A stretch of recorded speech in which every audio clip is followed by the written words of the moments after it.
put a smile on your face when you're moving from place to place. Good morning, good morning, morning, good morning, morning.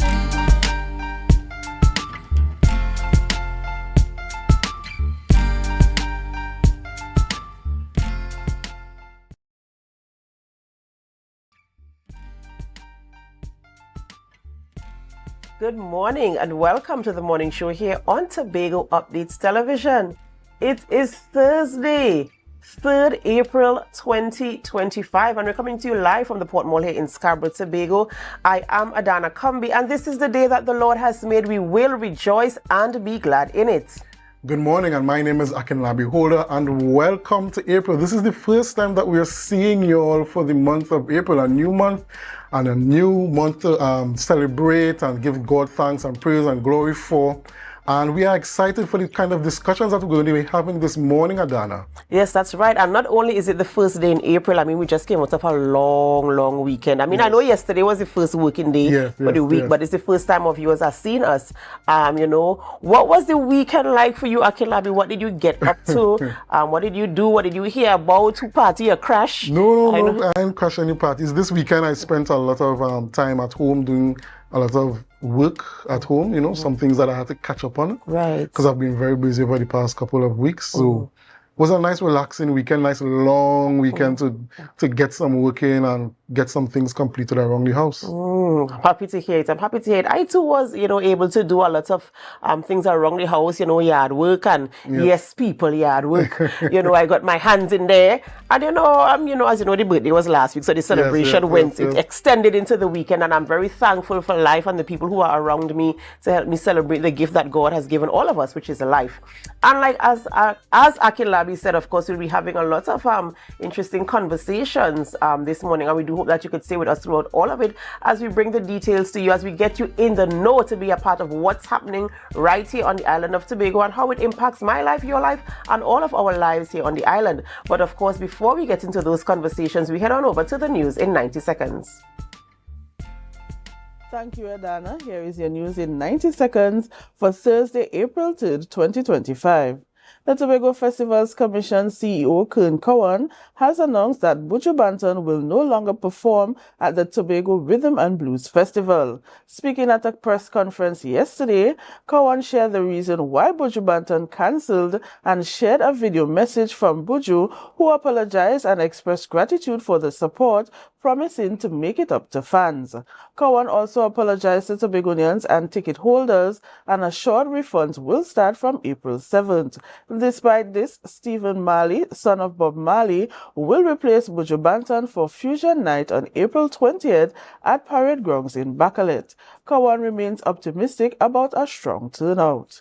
Up next, President Donald Trump announced sweeping tariffs, including a 10% baseline on all imports and higher rates on 60 nations he claimed exploited the U.S. trade. Calling April 2nd, 2025 Liberation Day, Trump said the move would revive American industry. China faces a 34% tariff, while reciprocal levies take effect April 9th. The policy has sparked backlash from allies like Canada and Mexico, with threats of retaliation. Economists warn of consumer cost hikes, while polls show public skepticism.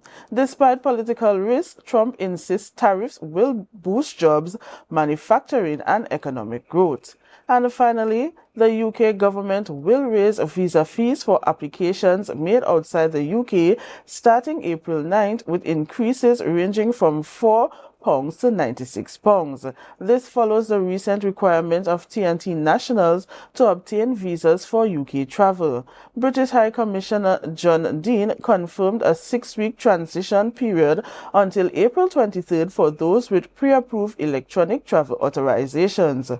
Visas will rise, including a 6-month visa increase to £127 and a 10-year visa to £1,059.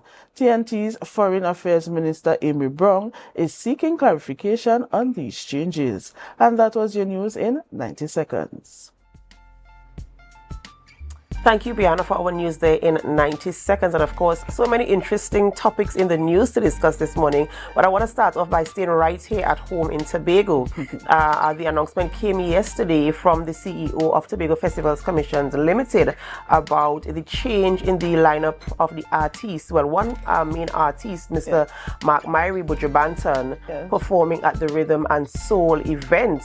Of course, him citing a personal situation there, of course, having to care for one of his friends or somebody in his close circle having an illness, some sort of sickness that he has to be there. And you kind of understand, you want to empathize with the man there. I'm thinking if I was in a situation where someone who is dear to me needed my support in a situation like this, I would, drop what I'm doing and be there for the person. We don't know what the gravity of the situation is. I mean, we could only make assumptions, but we saw the apology coming from Bujubanton, saying, of course, that he wants to continue collaboration with us for future events, and he really apologized for not being able to make it, and I totally understand.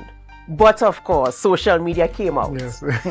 Everybody has their opinion. True. Yes, true. Which they are all entitled to. I'm entitled to my opinion. Akinlabi, Diana, you guys are entitled to your opinion. But let's talk about the facts. Yes.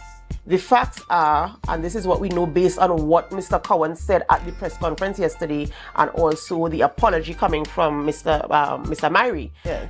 The facts are, his services were procured for the event to take place. Yes. Everything is going smooth, you're planning and you're getting ready for the events. And then comes a hiccup. And then comes a situation that nobody planned for. It's like the oil spill. Nobody planned for that, but it happened. And what you gonna do? What will you do in a situation like that? You have to come up with a contingency, right? And so the contingency was put in place and a new artist was sourced. I have no problem with people deciding that they prefer somebody else. Why couldn't we get this one? Why we couldn't get that one? Yes. Okay, because people have their preferences. But when you're looking at it, you're considering the fact that it's literally 2 weeks to the events. Yes. And artists are booked throughout the year, who going on tour, who has all sorts of stuff, who even have downtime. True. And who not prepared for. I'm not gonna pick myself up and take 2 weeks to prepare for an event, while there are other artists who might be, kind of on the go, and I could kind of put in something here, and that's the situation we found ourselves in.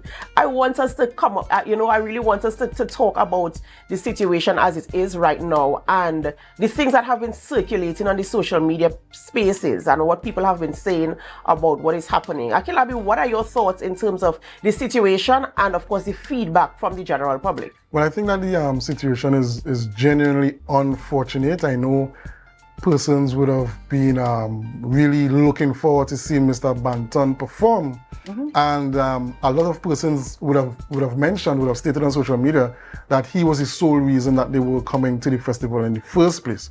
But like you said, life happens, unfortunate things happen, and I think that the Festivals Commission did very well by coming to the public, coming clean on what has transpired, and they didn't only come and say, well, he's out, but they also made sure that they could come to the public with a replacement act for Mr. Banton. Yes. And I think that was a good move on the part of the Festivals Commission. In terms of persons' opinions and their expressions on social media, we know persons very often, they don't really take all these things into consideration when they have an opinion.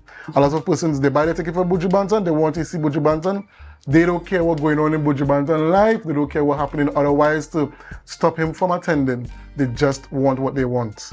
And sometimes that's just things that you have to contend with in the public space, and just keep moving forward. Diana? I want to piggyback on what Akinlabi said. It's a matter of unforeseen situation, right? And I want to also say kudos to Mr. Cowan, for coming forward to the general public stating this is what is happening and this is the way forward, right? Though the general public may not, accept who is the replacement, and an option was given as well. If it is that you do not wish to attend because of the replacement artist, you could have a refund in your tickets, so be it. But while social media is there and they are entitled to their opinions, we welcome the fact that some suggestions were given for artists probably in the future, so I think going forward, kudos to Festivals Commission. Absolutely, absolutely. And you know, when I'm thinking about the whole situation, I think at the press conference, one of the reporters asked, when did Buju Banton pull out? And if it's over the weekend and you're coming on Wednesday with a replacement, I could imagine the Festivals Commission having to take night and turn in today. Yes, which he did say.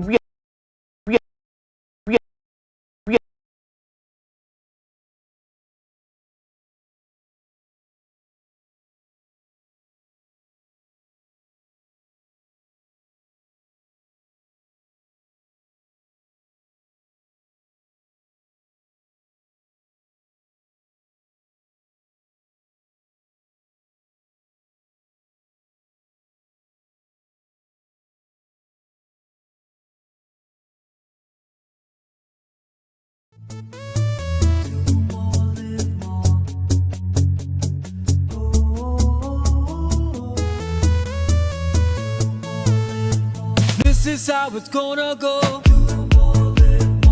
They better look up below, 'cause this is your show, and everybody's gonna know. Say it to them once again. They better look up below. This is your show, and everybody's gonna know. That's how it's gonna go. They better look up below, 'cause this is your show.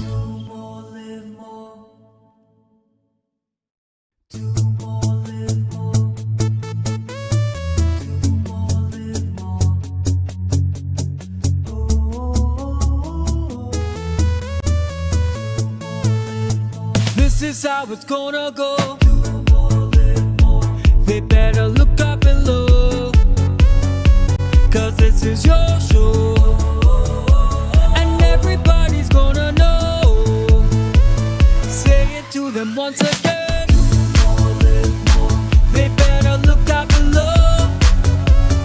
This is your show, and everybody's gonna know. That's how it's gonna go. They better look up below, 'cause this is your show.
Welcome back, and thank you so much for staying with us. We do apologize for that break in transmission.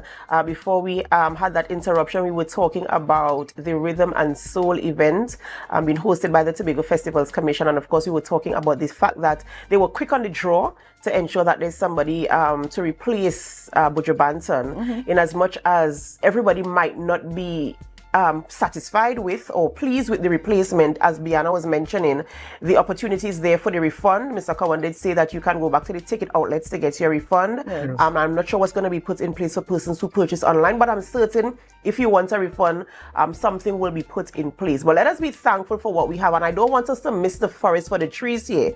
There's still a golden opportunity for all of us here on the island of Tobago. Yes. I don't want us to end up in a situation where I don't want this, so I'm pulling out.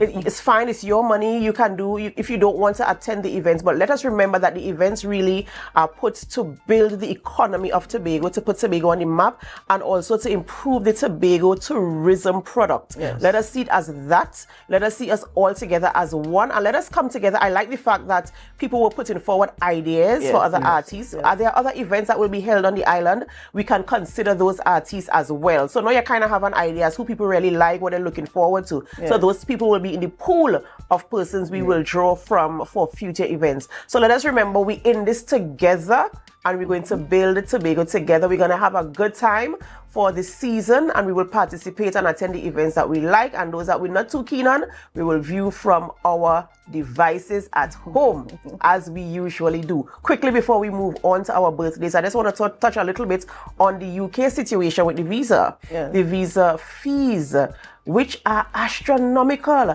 We were talking while we were off air about £1,059 for a 10-year visa. That is over $8,000. Do you really want to go to the UK that much? And what about people who have to go, whether it's for medical reasons, whether it is to visit family, whatever it is? I mean, I find that a little bit hefty, you know. It's very, I find that hefty. a little bit Very hefty. I think that the UK government is deliberately making it prohibitive to the majority of Trinbagonians to really stem that flow of persons to the UK. But I just find it a bit pricey. Yeah, I find it a bit punitive in terms of, it feels like a real punishment to the citizenry. And I know, because I know the report initially is that the system has been abused, and so of course now you have to kind of pull in the reins. Yes. But I mean, I feel as if a little bit of negotiations could take place, there conversations could be had, so that we could renegotiate the situation, as it were. Even if you want to impose a visa, I mean, the fees are a little bit too high. It's unreasonably high. This is my personal opinion. This is unreasonably high, and we need to have conversations to revisit that, as it were. All right. I mean, I wish we could go on and on about these topics this morning, but we actually have guests in studio this morning. But before we get to them, Biana, thanks for being on set, but we have to say happy birthday to those who are celebrating. It's time for our birthday shout-outs.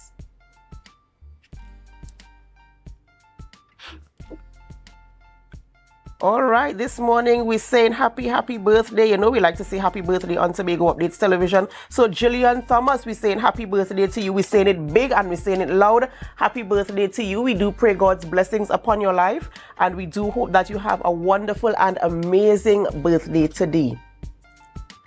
And our next birthday celebrant is Miss Luann James. Luann James, yes, this is our home girl, Luann James, and in case you don't know, she is, yes, related to somebody who you know right inside here, Mr. Luke James Trim. Yes, this is his beautiful mother. Happy birthday, Lulu. We do hope that you have a wonderful birthday today. We hope that you have cake, ice cream, and I hope your sisters will be singing to you today. And if you hear the voices of these James sisters, whoosh, they could sing. So happy birthday to you, Luann, from all of us here at Tobago Updates Television. And of course, if you are celebrating, even if we don't have your photographs, whether you're celebrating a birthday, an anniversary, a promotion, a new job, a new home, a new car, you just got married, or you had a baby, your child going off to university, whatever you are celebrating, we join in the celebration with you, and we remind you to put God first, because He is the sole reason why there's even anything to celebrate. And while we're talking about celebrations, of course, we're celebrating things that are happening right here on the island of Tobago. And we're going to be talking to some people about events taking place That's right right. here. So Akinlabi, who are we having conversations with this So morning? this morning we're having conversations a bit on the lighter side today, but that's going to start off the month of April.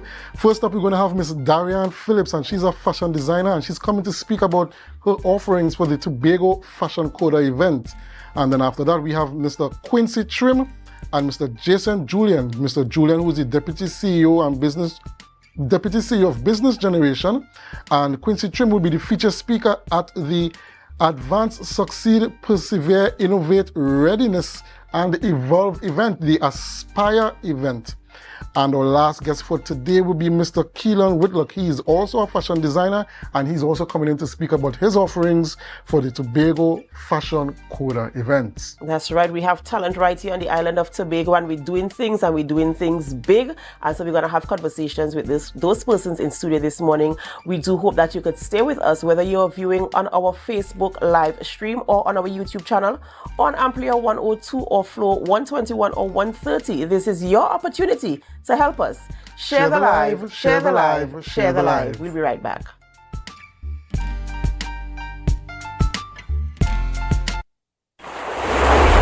Welcome to the Buku Seafood and Jazz Festival on April 19th, 2025. We invite you to an evening of smooth rhythms and soulful music as the sun dips behind Buku Bay. Let all your senses be tantalized. Enjoy an array of seafood dishes, browse crafts and designs created by local artisans, and lose yourself in the soulful melodies of John Sakata,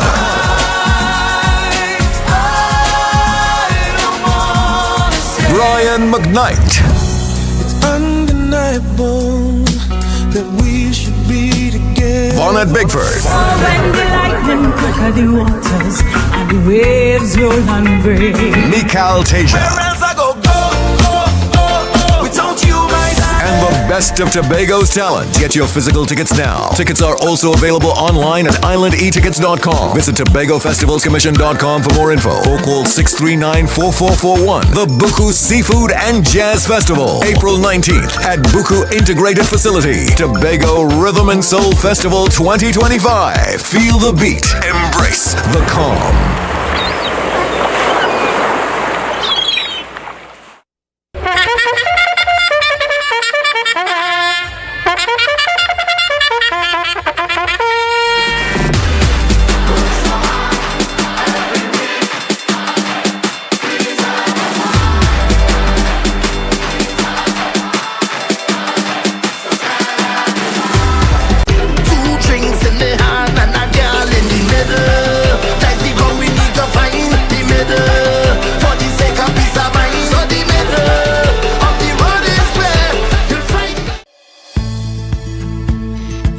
TNTech is pleased to advise that its Roxborough Service Center has reopened. Starting Monday, 10th March, customers can once more visit the Roxborough Administrative Building to pay TNTech bills, request new connections, and more. TNTech, powering the nation into the next generation. Welcome to the launch of Tobago Fashion Coda 7. We are so happy to be here.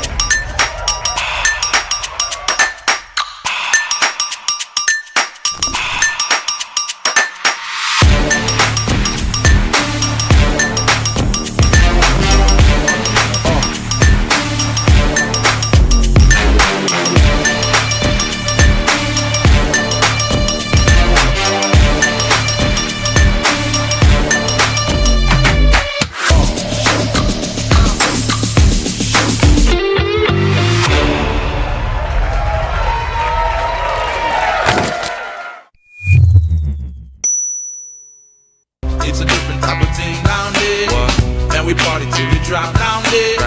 With a lot of pretty girls down there. Down in Tobago.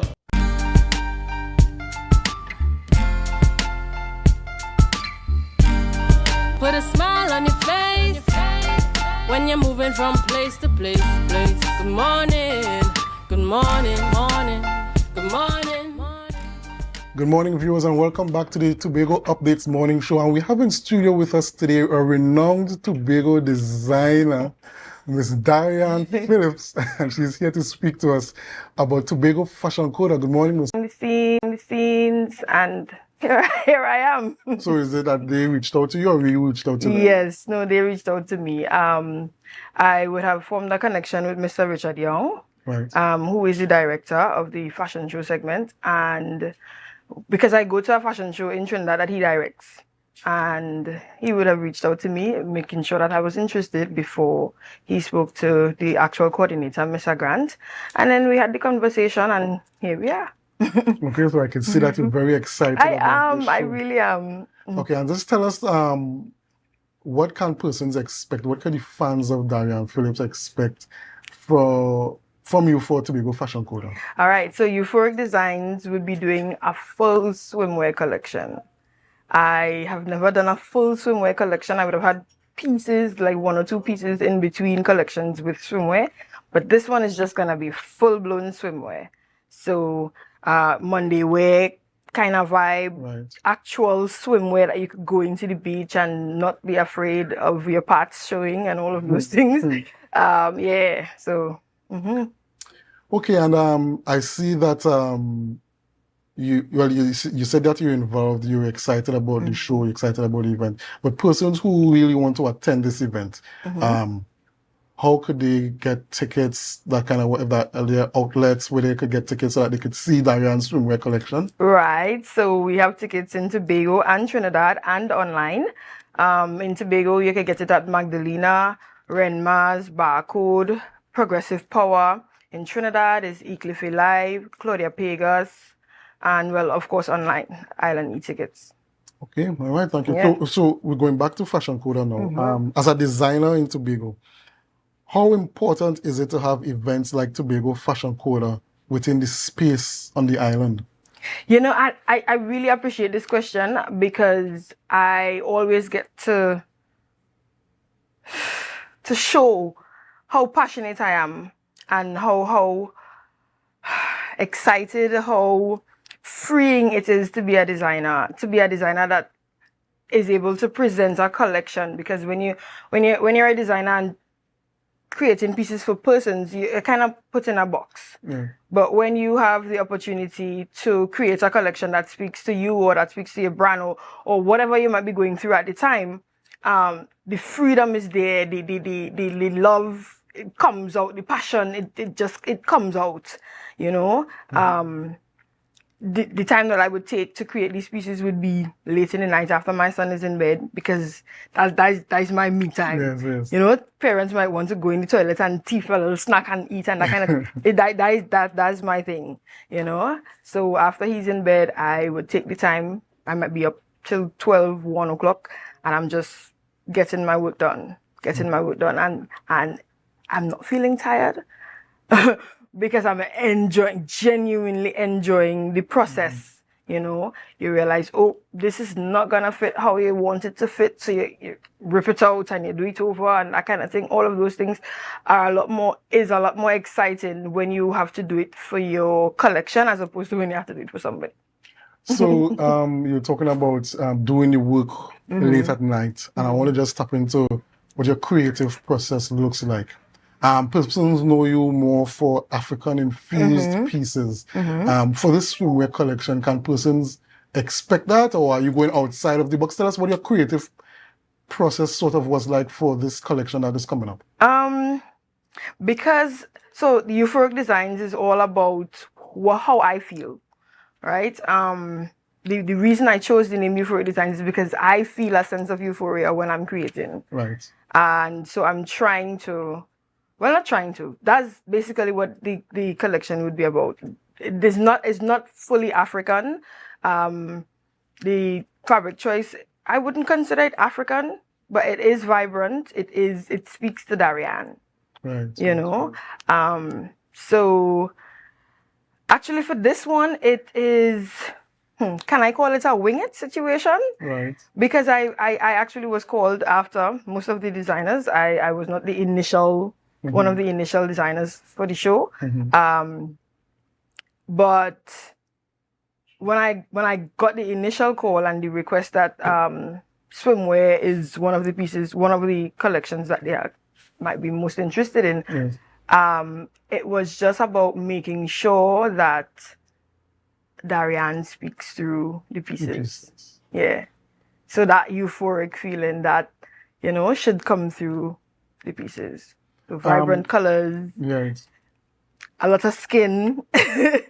So you stated that you were not one of the initial designers for the show, right? But you know what they say, they save the best for last. Ooh. Sometimes they save the best for last. So perhaps they saved you last because they know you're one of the best.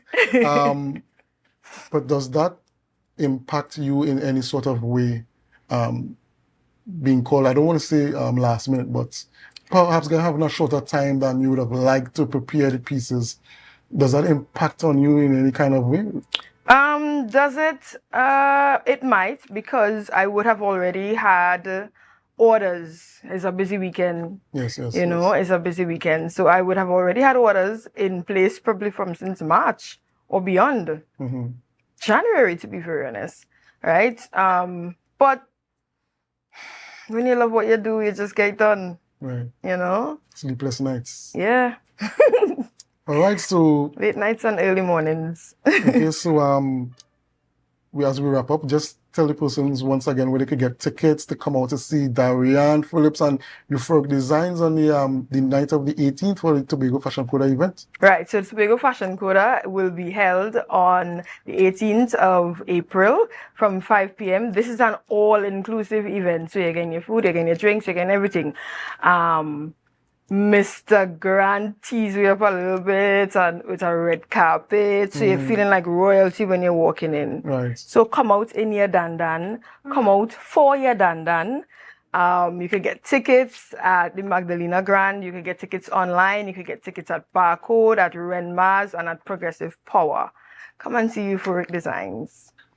All right, ladies and gentlemen, you heard it yourself from the renowned Tobago designer Darian Phillips. The Tobago Fashion Coda event is on April 18th for the during the Tobago Rhythm and Soul weekend. So get your tickets and come out to see Miss Phillips and a lot of other Tobago designers bring out their creative pieces. Thank you very much, Miss Phillips, for being on set with us this morning, and we wish you all the best of luck. Thank you. So we are going to take a break. And when we come back, we'll have conversations with Mr. Quincy Trim and Mr. Jason Julian, and they're going to be speaking about the Aspire event. But before we go, do us a favor. Share the live, share the live, share the live. We'll be right back after these messages.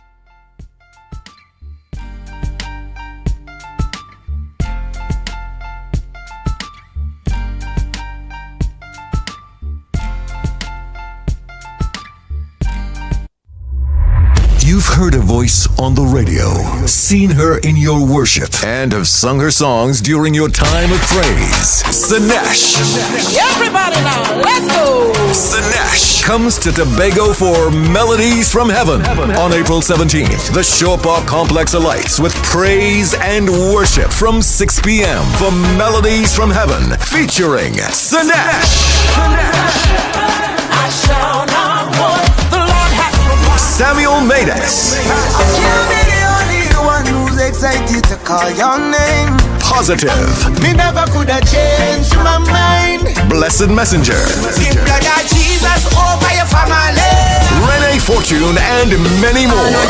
from my head to my feet. Get your physical tickets now. Tickets are also available online at islandetickets.com. Visit TobagoFestivalsCommission.com for more info or call 639-4441. April 17th at Shore Park Complex. Melodies from Heaven. Tobago Rhythm and Soul Festival 2025. Feel the beat. Embrace the calm. When the game is on, you don't want to miss the best moments. With AMPLIA TV, you can enjoy our ultimate sports package and watch your favorite games on the go. Stay connected and informed with sports news, scores, and stats with AMPLIA's fastest internet speeds. Up to 1 gigabyte fiber internet, you can stream riveting football action, cricket, NBA games, and much more. With AMPLIA, it's game on.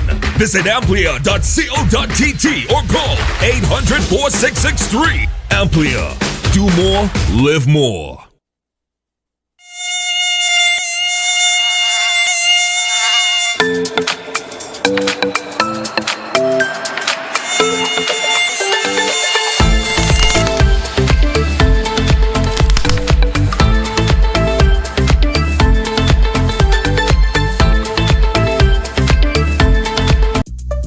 premier red carpet extravaganza. Tobago Fashion Coda is back with a bang, bringing with it quintessential style where runway meets rhythm. Come see the icons of Caribbean couture, showcasing the trailblazing fashions of Trinidad and Tobago. Tobago Fashion Coda 7 promises an unforgettable experience on the 18th of April 2025 at Magdalena Grand Beach and Golf Resort, a premium all-inclusive fashion soiree where runway meets rhythm.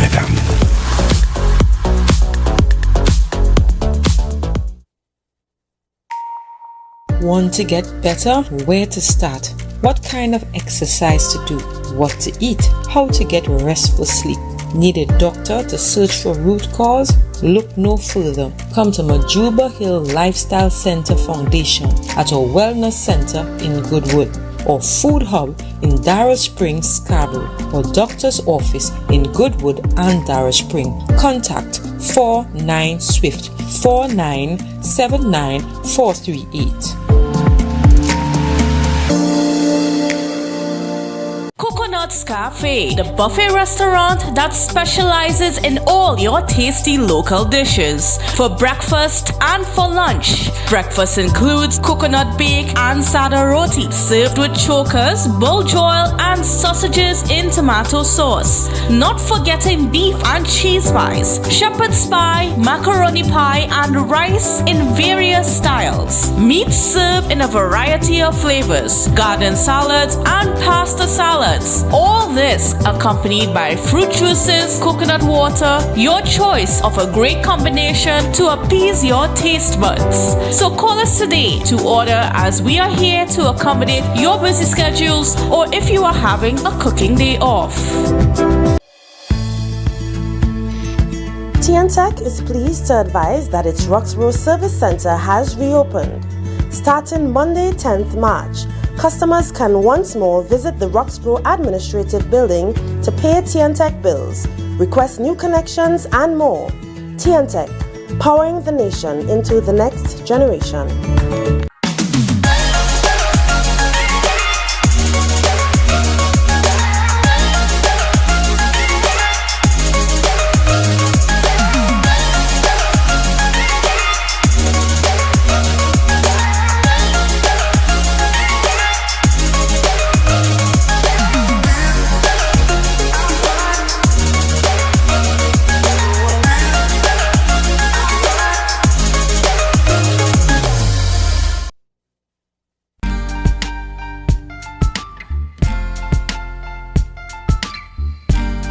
Put a smile on your face when you're moving from place to place. Good morning, good morning, morning, good morning, morning.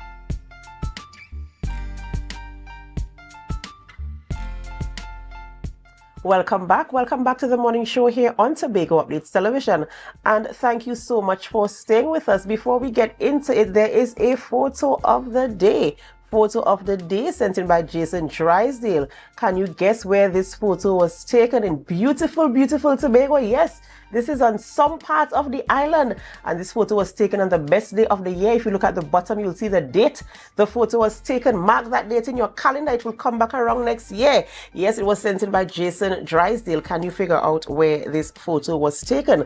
Beautiful Tobago. I'm talking about beautiful Tobago, a tourist destination, Akinla Beach. Yes. And we have so many things to offer here in terms of our tourism products. And we were talking before about the Rhythm and Soul event.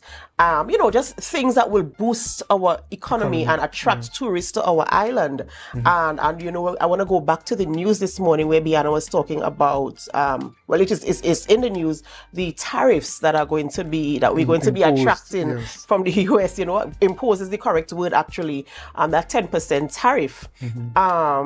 And of course, it bleeds into the fact that we we already have a situation with Forex. We already have a situation with trying to get US dollars to do simple basic stuff. And just yesterday, while I was scrolling through social media, I saw a business owner, a small business owner, talking about the fact that, you know, she set up a little startup.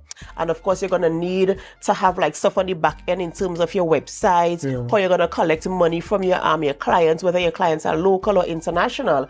And something had happened, and for it to continue, she had to get US dollars to pay her subscriptions to keep the website afloat and stuff like that. Go onto the bank to get, you know, the US transaction done, and she was denied 100 US dollars. At a bank here? 100 US dollars was too much. She was not approved for 100 US dollars. Wow. For the operations on the back end of her small business that she's now setting up. You know, and it really is startling and it's frightening, the position that we have found ourselves in. I don't know how we got here. I'm not an economist. I am not no financial manager. I don't know how these things work. But I do know that there are people who's supposed to have the expertise, who's supposed to have the eye, and who's supposed to track and monitor these things and put things in place to ensure that we're in a good place. And now we have this 10% tariff.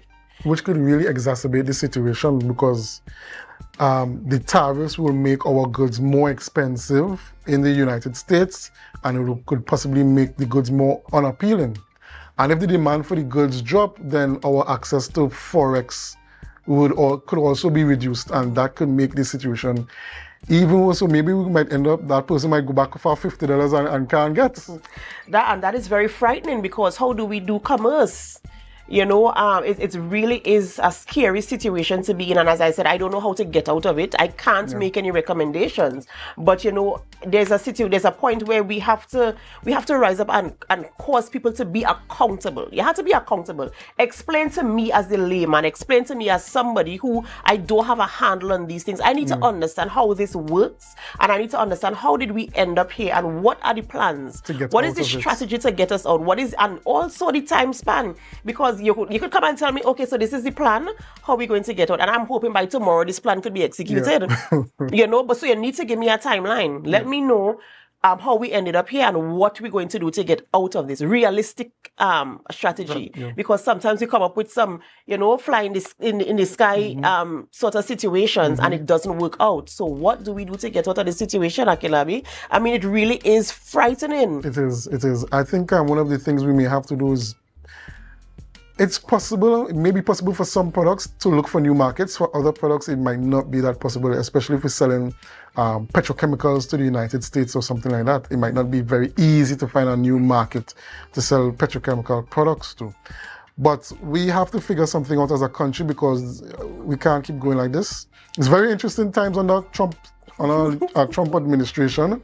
But I think this is the time, these kinds of challenges is when countries float or sink. This is when countries float or sink. This is a strong statement, Akinlabi. This is a very strong, and of course, it's time to wake up. It's time to wake up. It's time for us to wake up, and for us to be, I feel as if we have power that we don't know we have. Who was the president that said this? This was Carmona.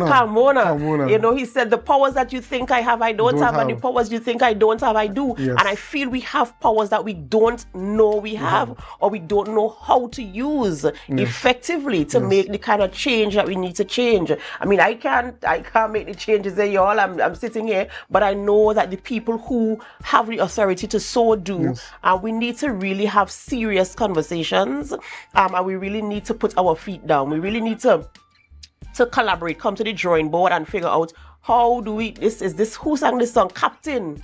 The ship looked like it's sinking. I wouldn't say it's sinking. I think this was Gypsy. Was it Gypsy who sang this song? Gypsy. The ship looked like if it's sinking, and it is very, very frightening. Not only that, also in the news, we also spoke about the visa fees. I mean, I feel as if people kind of struggling. You know, it's like everything is compounding. Yes, it's like you pull the rug from under our feet, and we kind of trying to figure out how to land. Yes. And it's very frightening. I think you know this saying that says, the necessity is the mother of all inventions, innovations, and this is a time where the time's getting desperate, and I think that as people, as a nation, we can't just depend on the government to really innovate and come up with solutions. But as people, I think this is the time for us to really dig our heels in and innovate and really step forward and bring solutions to really pull the nation out of the situations that we find ourselves in. And I hope time will tell that if the people of Trinidad and Tobago will really rise to the occasion, this could be a very defining period in the history of Trinidad and Tobago. You know, but one thing I know about Trinidad and Tobago is that we're real resilient. Very. Really, and I'm saying this and I'm feeling the pores raising on my skin, because we have been through situations where it, as you mentioned, is either sink or float, and somehow we came up. Yeah, we took the bitter pill in the past and we float. Yeah, we could take the bitter pill again. I really hope that we could rally together. You know, pool our ideas, pool our resources together, find some kind of foreign investment or something to kind of, we have to come back. We will bounce back, as I mentioned, because we are resilient people. Look at how we come together when Joshua Regalo was playing the pan and he had to beat that record. And people just come from far and wide and rally together. We're in a situation where we can consider it a crisis. And we have to come together and show that same level of resilience to ensure that we rise again. Because Trinidad and Tobago, we strong, we liquor, but we talawa. And you know, we're going to do what we have to do to ensure that the people of Trinidad and Tobago, of course, are in a good place. Times are hard right now, but I feel as if we rally together, if we get communities to come back to that community spirit, village by village, street by street, home by home, we can get something going in terms of ensuring that we could kind of bounce back from this. Make Trinidad and Tobago attractive to foreign investors, and of course do what we gotta do to get where we need to get. I want to say something, but I got some controversial. Make Trinidad and Tobago great again. Oh God, listen to me. Yes, you know, but we can do it. It's difficult times that we're in, and we want to ensure that, you know, and the primary thing for me is get in the know. The general public, get in the know, understand what is happening, understand what your role is, and how you can contribute to ensuring that Trinidad and Tobago kind of climbs out from the place that we're in right now. We realize that so many things are happening that impact our lives, especially with pockets. You see, and you see from the time you touch a man's pocket, let's see what we can do to ensure that we're in a good place again. We will continue conversations like this on this station, so you want to stay tuned to Tobago Updates Television as we bring information to you, as we talk about topics that, you know, impact all of us right here on the island and even in the diaspora. If you have any concerns about Trinidad and Tobago, this is where we'll be having the conversations. But in the meantime, we have to go for a short break. And as we go, we invite you to help us. Share the live, share the live, share the live. We'll be right back.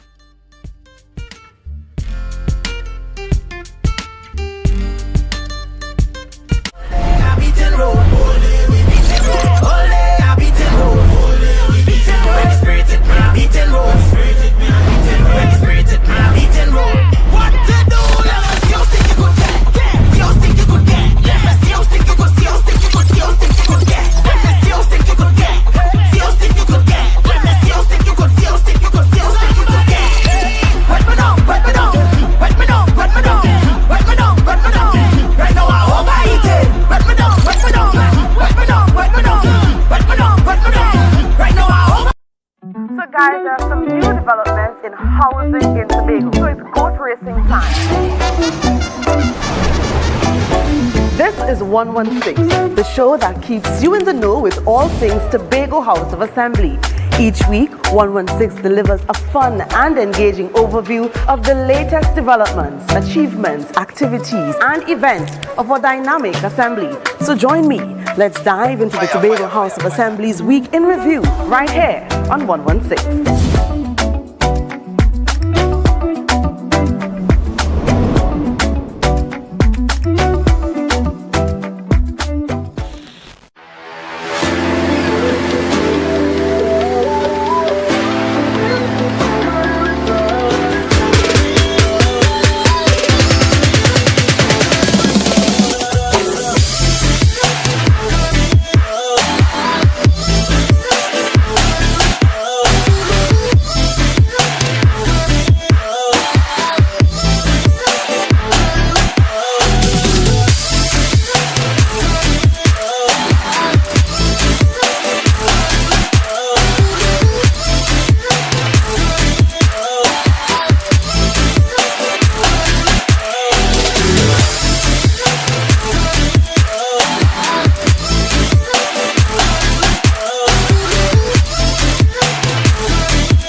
Glass Supplies has been a leading name for over 37 years in the glass and aluminum market in Tobago. We provide an extensive range of high-quality, innovative aluminum and glass products for commercial and residential use. Competitive prices with superior and professional services by committed employees who are guided by rigid quality standards. Tobago Glass Supplies specializes in the manufacture and installation of glass and aluminum products that are essential to today's homeowners and the business environment. We are engaged in marketing, sales, and installation of a variety of products. These ranges from windows and doors to necessities such as mirrors for homes and vehicles, designed and manufactured in-house or imported.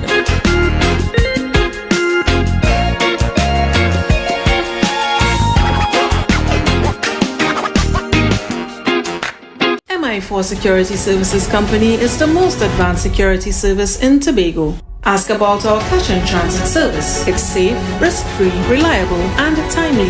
We provide safe banking delivery for all business types and sizes with highly trained staff, 24/7 monitoring, coordinated emergency response, and a well-maintained fleet of armored vehicles. Contact us at 660-7723 or visit our website at www.mi4securitytt.com to sign up today.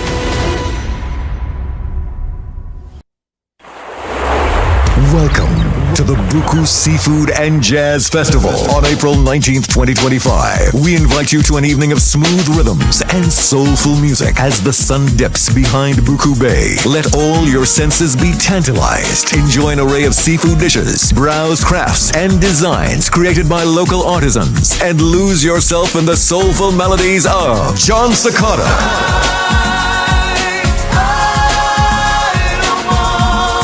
Brian McKnight, It's undeniable that we should be together. Bonnet Bigford, When the lightning crack the waters and the waves roll and break. Mikal Teja, Without you, my God. and the best of Tobago's talent. Get your physical tickets now. Tickets are also available online at islandetickets.com. Visit TobagoFestivalsCommission.com for more info or call 639-4441. The Buku Seafood and Jazz Festival, April 19th at Buku Integrated Facility. Tobago Rhythm and Soul Festival 2025. Feel the beat. Embrace the calm.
TNTech is pleased to advise that its Roxborough Service Center has reopened. Starting Monday, 10th March, customers can once more visit the Roxborough Administrative Building to pay TNTech bills, request new connections, and more. TNTech, powering the nation into the next generation. Welcome to the launch of Tobago Fashion Coda 7. We are so happy to be here.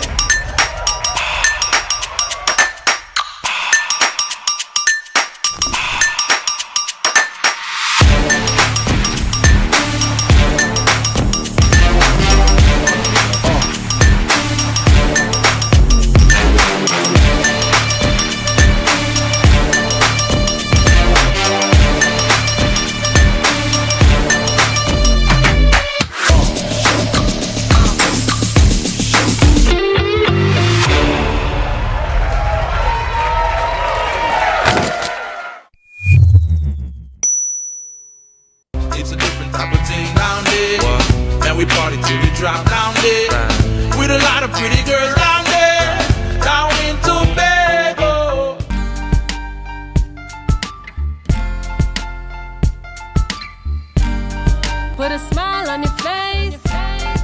when you're moving from place to place. Good morning, good morning, morning, good morning, morning. Welcome back to the morning show here on Tobago Updates Television, and thank you so much for staying with us. We continue conversations this morning, and we speak with Mr. Quincy Trim, who is the feature speaker, and Mr. Jason Julian, Deputy CEO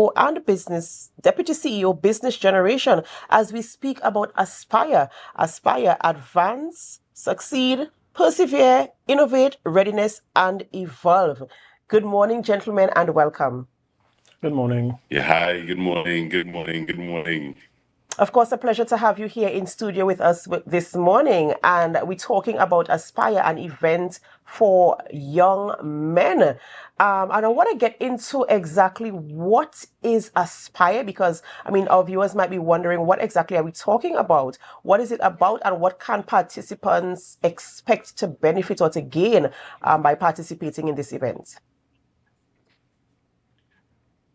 So I'm not sure if the link is working perfectly, so I'm going to try to connect. So hopefully you're hearing me and seeing me. We are. Right, perfect. So good morning, everyone. Good morning to people. All the pleasure to be here. And Aspire represents, for us at First Citizens, part of what's to make an impact on a generation of young men. We felt that this was an opportunity to imprint, mentor, teach life skills to young men at an age where they're still malleable, they're still impressionable, and they're still at the point in time where they're seeking about what happens next in their lives. So it's our great opportunity to invest in the community in a different way. This isn't about CSR, this isn't about profiting, this isn't about selling a product. This is about making a genuine impact on a generation of young men that we believe have such great potential, and with the right investment in them, could be game changers. There's invention, innovation, leadership, and impact will for generations to come. So we're very excited because it's the first time we're doing this in this form and in this way. And we have great partners at Quincy who are going to help us along in this journey. That's right. And you know, you're talking about a group of impressionable young men and providing a space for them, of course, to learn, to grow, to feed off each other, and to be exposed to things that will help them to cement themselves in whatever industry they're trying to get into. What kind of age group was the target audience for this particular event, for this Aspire? So we're looking at young men ages of 15 to 18, teenagers, of course. But of course, they are the point where they may be pursuing their studies. They may be considering career options. Some of them may be future entrepreneurs. Some of them maybe have very creative ideas, but need help in terms of how to bring it all together. But one thing that is unique and common to all is that there are things which men wrestle with beyond the workplace, beyond the life skills, in terms of their own internal trauma, in terms of being vulnerable, in terms of some of the mental health and emotional issues, things which they may need a mentor for in a different way. And we want to create that atmosphere and opportunity to allow for those sorts of issues, which some may call soft issues, but those soft issues could have an even deeper impact on a person's life than some of the harder skills that they may normally encounter and learn in a classroom. And of course, we welcome that type of conversation and that type of situation, because I know it's very difficult for men. Quincy, if I could bring you in here now, sometimes it's very difficult for young boys and even men to express themselves in terms of, emotions, feelings, things that they're struggling with, even providing a space for them to explore things that they might be interested in, because sometimes you see so many young men just sitting on the block. They have nothing to do, no mentor, nobody to talk to them. And so they get drawn into what is happening on the outside. So for you, Quincy, how important is it for you to be a part of this event and also to impact the lives of those young men? It's very important for me because I was one of those young men on the block. and I could go from my personal experience and really give them a hands-on, first-hand experience of what it is to go from quote-unquote the block to actually becoming successful in different fields. So it's important for me, especially coming from the village I come from, Canaan Bonaccord, Crown Points. I take pride in trying to change young men, try to give them opportunities to really become their best version of themselves. And it's very, very important to have that measure of mentor. And I like how you tied it back to your own experience in terms of being somebody on the block and, of course, having the opportunity. If you know Quincy at all, you know that he is very involved in social events and entertainment here on the island and doing an awesome job where that is concerned. But could you imagine if Quincy was still sitting on the block? And so this is an opportunity for young men to come forward and be a part of this event. How does a young man within the age group or your target audience, how do they participate in this event? Is there like a registration form? How do they get in touch with the organization to register, to sign up, and to benefit from all that is going to be happening at the event? So we're encouraging everyone to go online. So firstcitizensgroup.com. If you go on our website, you're going to see a portal that takes you information for the event. It's called First Citizens Young Men Aspire. If you go on our website right now, it's going to be on the landing page and a registration button. You click. You can also go into our Milford Road branch, or Scarborough branches, Roxborough branches, and register as well. But to make it easy for you, we've set up that you can stay in the comfort of your home and register online and get all the details online as well. So trying to make the process as simple as possible. We're welcoming all young men in that age group to come and join us on this journey. And as Quincy said, this is not theory. We want to share from life experience. We want it to be a real rich atmosphere of mentorship, of guidance, of an engagement. And most importantly, I want to be clear, it's not a lecture. So we're not coming to lecture to anyone. It's engagement. It's going to be interactive. It's meant to create an atmosphere of camaraderie and brotherhood. It's meant to create an atmosphere of excitement. So this is not school. You come into, you learn something. You may have education at the end of the day, but it's not school. It's really an atmosphere of engagement and excitement. So, Mr. Julian, you stated that this is not a lecture. It's really an engaging sort of event that you're going to have. So just tell us some of the, what are some of the workshops and sessions that these young men could look forward to at the Aspire event? No, of course. So we're looking at this holistically. So the life skills that are going to be there, we're going to teach you about career guidance and professional development. That is core. But where we're going to start is your confidence, your mentality, your mindsets, how you overcome challenges, how you focus on your self-esteem. We're going to also tap into mentorship and purpose. Not only help you get an internal awareness and skill set, but the reality of life is that we're not journeying on this life alone. So sometimes you need to have someone to talk to. Sometimes you need an example to follow. So we're going to provide mentorship and an atmosphere of how to get mentorship done right, and provide mentors on site to kind of work you through that process. So even after the event is over, that there's someone you can connect to, if it's for advice, if it's for guidance, if it's for just a sounding board, if it's for encouragement. Because the reality is life could bring challenges that make you feel depleted or defeated. And you may need encouragement. And I'm sure when Quincy has his own story, there will always be examples of mentorship along that journey that helped him get through the tough times. And then, of course, we want to teach them financial literacy, because what we found as a bank is that even the most successful amongst us, we want folks who go on to be great entrepreneurs or great professionals. Money, in terms of how you invest it, how you manage it, can be a challenge. And sometimes in families around the table, it's a taboo topic. We don't openly talk about the challenges of money management. So we want to deal with that as well too. I want to piggyback off of two things you said there. One, Quincy, in terms of, you mentioned also about your experience being on the block and getting that mentorship and being now being a part of this program. What is the most important thing for you, or what is that area that you really want to impact the lives of these young men? What do you really want to cement and make sure it registers with these young men at this event? Two things I really want to drive home for the young men, which is hope and the possibilities are endless.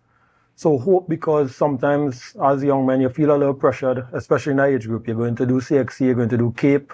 You're not sure what's the next step. And I think sometimes they try to give you the perfect blueprint, but there's no perfect blueprint. You just kind of learn through your experiences. And that ties into the possibilities being endless, because I went through my own personal struggles coming back from school, not being employed right away. And they kind of give you the fairy tale when you finish school, you get employment, you become a professional. That wasn't my story. But it taught me everything I needed to learn, which is the possibilities was endless. Now I've diversified what I'm good at. I've gone into entertainment. I've gone into contract, and I've also learned life skills along the way and professional skills along the way. And if it wasn't for persons really holding my hands at times when I was feeling down, I'm not sure if I'll be the person that I am today. Okay, and given that, Mr. Trim, given that you have such extensive work in mentorship, right? How do you see events like the this Aspire event really impacting? How important are these sort of events to shaping young men in Trinidad and Tobago? 1000% important, especially now, the society we live in today. I feel like sometimes young men are forgotten, young men, especially because societal norms kind of place emphasis on young men being strong. Young men don't express themselves. And I feel like programs like these, where you get to interact with persons who have been through it before, you could kind of realize that your experience is not unique. The struggles that you're going through is actually struggles that other persons are going through or have been through and could kind of teach you. I've always told persons that I would hate for persons to make the same type of mistakes I make. So why not try to shape a generation by telling them, yo, you don't have to do this, you don't have to do that. This is a better way. Kind of make it easier for them and kind of put them in a position to be successful.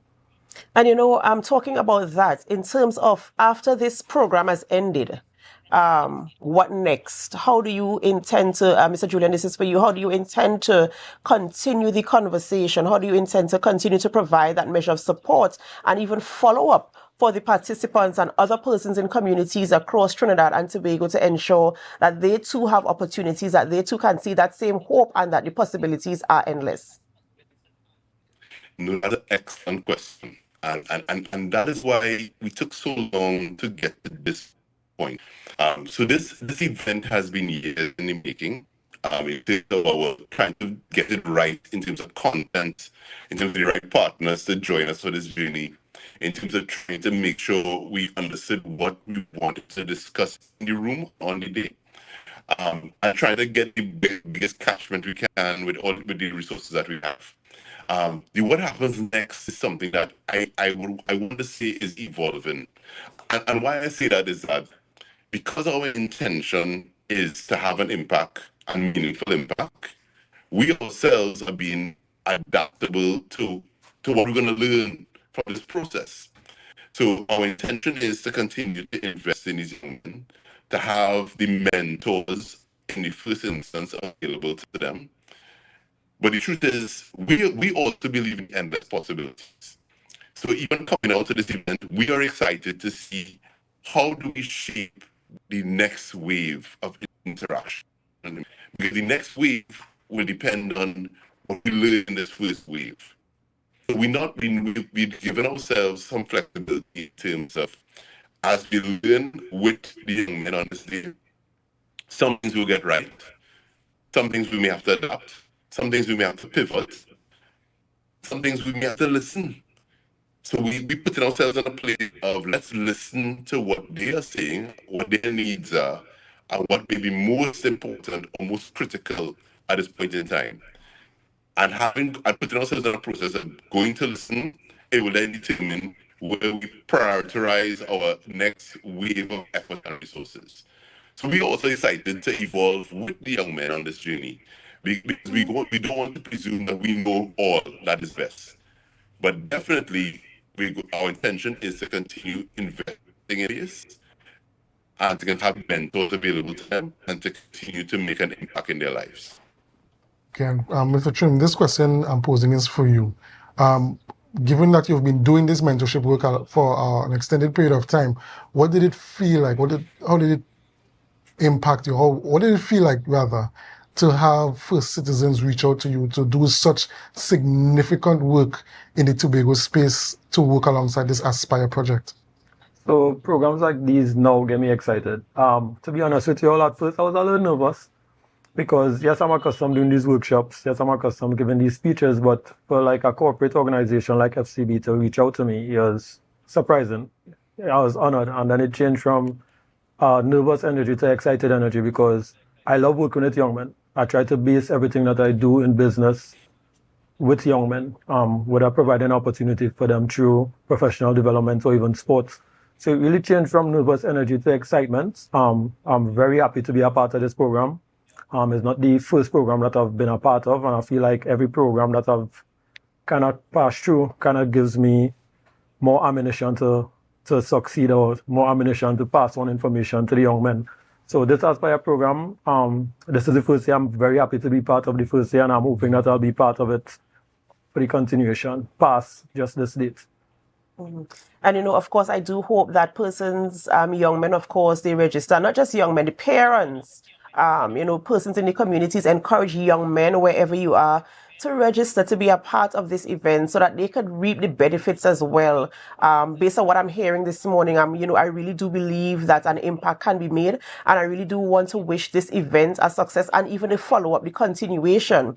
Of course, doing your corporate social responsibility there in ensuring that you provide a space for persons to be able to express themselves and also to benefit from the experiences of others. As Quincy said, he was a guy on the block. He got a mentor, perspective change, and look at Quincy for today and now being a mentor himself on the program. So I'm hoping that coming out of this, we will be birthing new mentors as well for other editions of Aspire hosted by FCB. Remember, you can sign up online. You can get the registration forms online. When is the event taking place, and when is there a cutoff date for registration?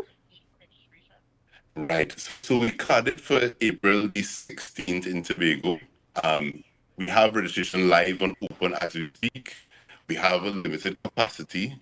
And honestly, we're trying to get everyone in the room as much as we can hold. So I want any parent, grandparent, father, uncle, cousin listening to this right now, teacher, encourage your 15 to 18-year-old young man be registered. Because really, this is about them. This is us. And we wouldn't want an opportunity like this to pass them by when we believe it can have an impact on their lives. So please, go online, firstcitizensgroup.com, come into Milford Road, Scarborough, Roxborough branches, register, get connected, come and participate. April the 16th in Magdalena Grand. We're going to spend some time helping to change your life. That's right. And I endorse the call for the young men to come out. Of course, communities, get your young men together, gather the troops, and head down to Magdalena on the 16th to benefit from what is being offered by FCB, the Aspire event. Lots of mentors are going to be there. I think our very own Marcus Daniel is also going to be a part of it as well. So you want to get in there. Excellent. And, you just want to extract all the information as possible that you can get from these young men. And, of course, networks will be formed, opportunities for you there. So get your young men out and be a part of what is happening. In closing, is there anything you guys want to share with our viewers?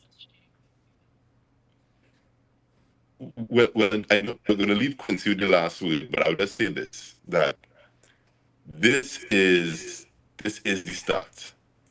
And I've seen so many persons change the world in their own special way. So our hope is that somewhere in those 15 to 18 are future game changers, future leaders, future inventors, folks who are going to change the world, not just for Trinidad and Tobago, but for the whole globe.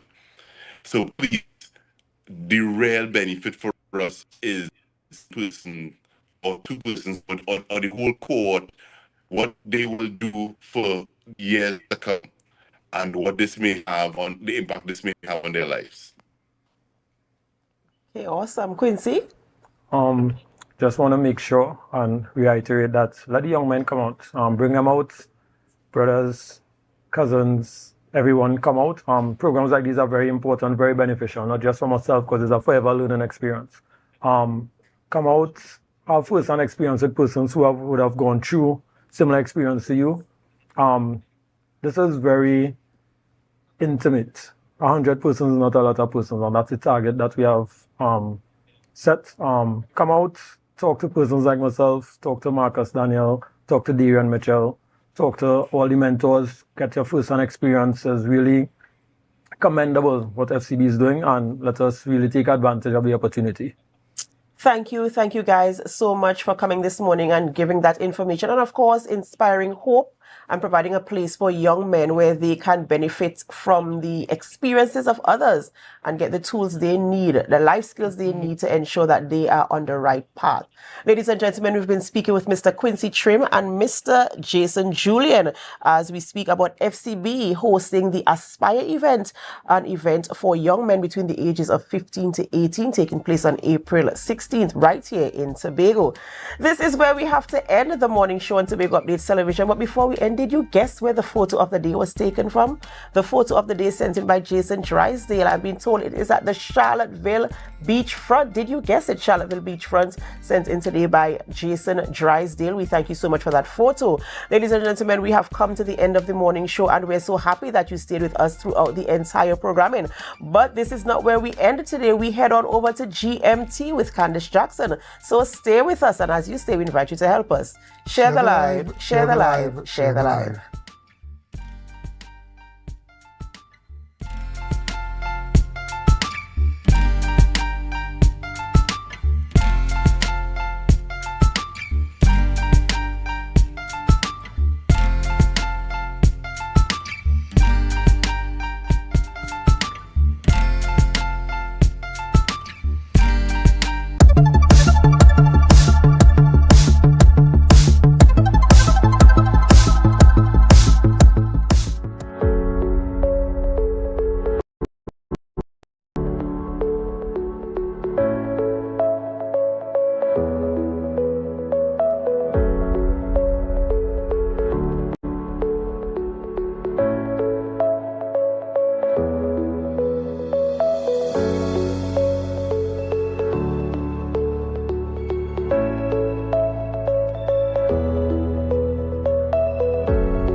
To mainly focus on disease of cocoa. Black pod and witch's broom are currently in Trinidad and Tobago, and we're going to give some sensitization about frosty pod, which is a disease that's in the region that have devastating impacts to the cocoa industry. The reason why these are so problematic, they affect the economic part. It doesn't necessarily kill the tree, but it makes the farmers feel less productive. Today, the focus is on identifying the diseases of cocoa towards rehabilitation and restoration of the cocoa. So, as you know, we have one of the finest cocoa in Trinidad and Tobago, and we don't want to lose our genetic stock, and therefore this particular training today is for that.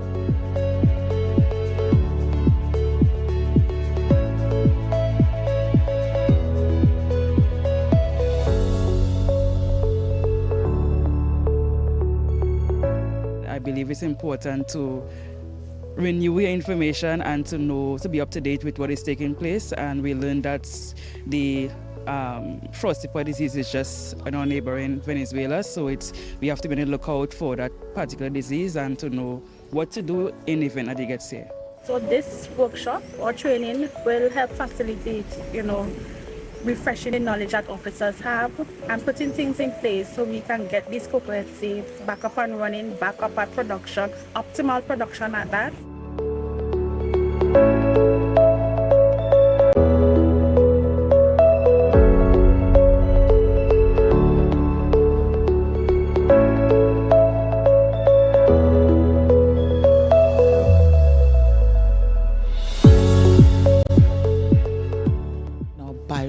which really is looking at conserving biodiversity and taking on agroecological practices to now look at the agricultural landscape and see how we could better the landscape using that. So the bi-reach is really for the landscape, the productive landscapes of Trinidad and Tobago. I think it's a good idea that the different agencies come on board with the division and with the ministry by extension, because the ministry cannot do it all alone, so these agencies will help bring information to us extension officers and our wider farmers in Tobago.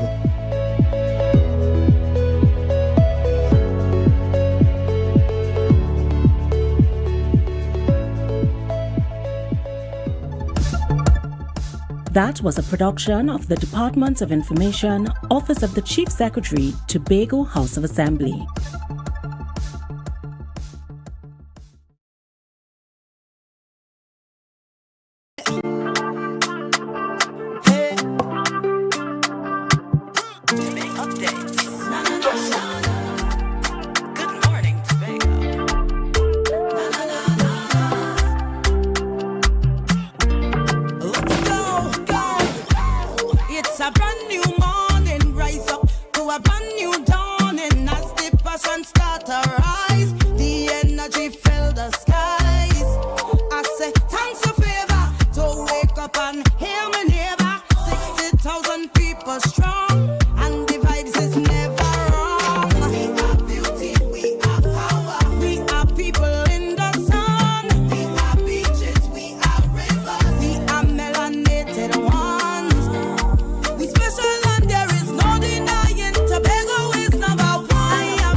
Welcome to Good Morning Tobago on Tobago Updates, your source for current affairs in Tobago, Trinidad, and the region, with the perfect conversations to complement your morning routine. I am Candace Jackson, and let's get started with the news in 90 seconds for Thursday, 3rd April 2025. The Tobago Festivals Commission CEO, Kern Cowan, has announced that Buju Banton will no longer perform at the Tobago Rhythm and Soul Festival. Speaking at a press conference yesterday, Cowan shared the reason why Buju Banton cancelled through a video message from Buju, who apologized and expressed gratitude for the support, promising to make it up to fans. Cowan also apologized to Tobagonians and ticket holders. He assured refunds would start from April 7th.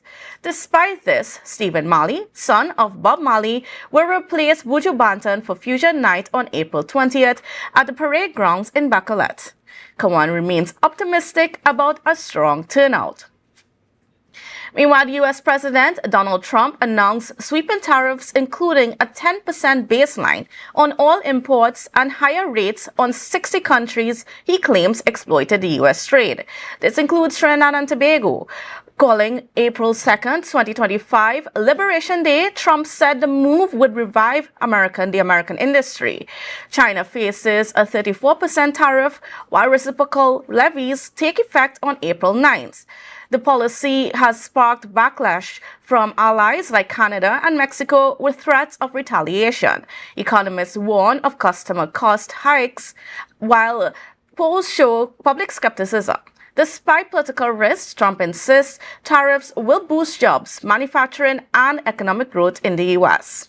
And finally, the UK government will raise visa fees for applications made outside the UK starting April 9th, with increases ranging from £4 to £96. This follows the recent requirement for TNT nationals to obtain visas for UK travel. British High Commissioner Jean Dean confirmed a 6-week transition period until April 23rd for those with pre-approved electronic travel authorizations, ETAs. visitors. Visa costs will rise, including a 6-month visa increasing to £127, while a 10-year visa increases to £1,059. TNT Foreign Affairs Minister Amory Brown is seeking clarification on these changes. And that was the news in 90 seconds. And we'll go for a break and we'll be right back.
MI4 Security Services Company is the most advanced security service in Tobago. Ask about our cash and transit service. It's safe, risk-free, reliable, and timely. We provide safe banking delivery for all business types and sizes with highly trained staff, 24/7 monitoring, coordinated emergency response, and a well-maintained fleet of armored vehicles. Contact us at 660-7723 or visit our website at www.mi4securitytt.com to sign up today. It's the premier red carpet extravaganza. Tobago Fashion Coda is back with a bang, bringing with it quintessential style where runway meets rhythm. Come see the icons of Caribbean couture, showcasing the trailblazing fashions of Trinidad and Tobago. Tobago Fashion Coda 7 promises an unforgettable experience on the 18th of April 2025 at Magdalena Grand Beach and Golf Resort, a premium all-inclusive fashion soiree where runway meets rhythm.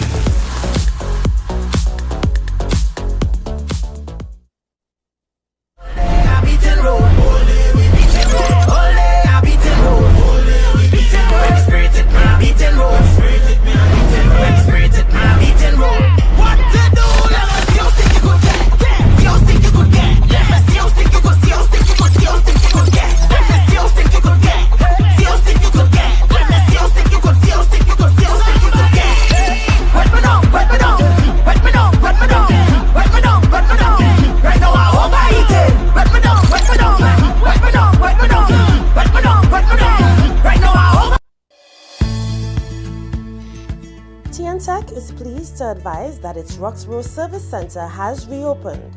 Starting Monday, 10th March, customers can once more visit the Roxborough Administrative Building to pay TNTech bills, request new connections, and more. TNTech, powering the nation into the next generation.